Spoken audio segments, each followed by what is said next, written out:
Information about the Lenovo Z5 and its record-breaking screen-to-body ratio keeps appearing on Weibo. First it was just a corner, then it was a sketch, then it was another corner, and now we have an official launch date of the device. The phone is coming on June 5, as confirmed by Chang, Lenovo VP and former Zuck CEO.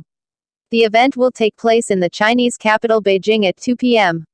In a separate post earlier today, Chang said the Z5 will be a follow-up of the Zuck series that included the Z1, the Z2 Pro, the Z2 and the Edge. The executive plays the nostalgia note with the poster, saying that the 24/7 dedication and fan support is the main reason Lenovo Z5 is arriving now. Although specs are not yet confirmed, the launch at the Beijing Film Academy should reveal the massive charge of the battery cell that last week was teased to go 45 days on standby on a single charge. Chang also teased the Lenovo Z5 will have 4 technological breakthroughs and 18 patented technologies, with some of them most likely to be in the UI department where the Zuck interface is expected to make a return. Thanks for watching. Subscribe to Mishra.